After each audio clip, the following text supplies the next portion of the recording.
એકવાડી સર્કલમાં આવેલ કિનાયા ફ્લેટના એક બંધ મકાનમાં તસ્કરોએ ત્રાટકી રોકડા રૂપિયા 5.50 લાખ સહિત કુલ રૂપિયા 9.50 લાખના મુદ્દામાલની ચોરી કરી તસ્કરો નાસી છૂટ્યા હતા.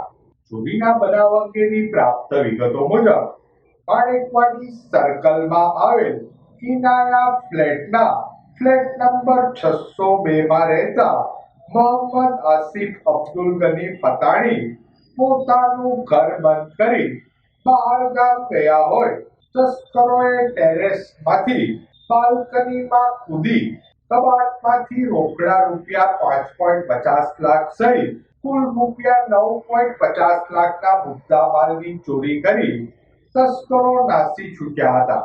ફ્લેટના સીસીટીવી કેમેરા ચેક કરાતા જેમાં 2 બુરખાધારી મહિલા વેપારીના બંધ ફ્લેટમાં ઘૂસી હાથફેરો કરી ગઈ હોવાનું સામે આવ્યું હતું.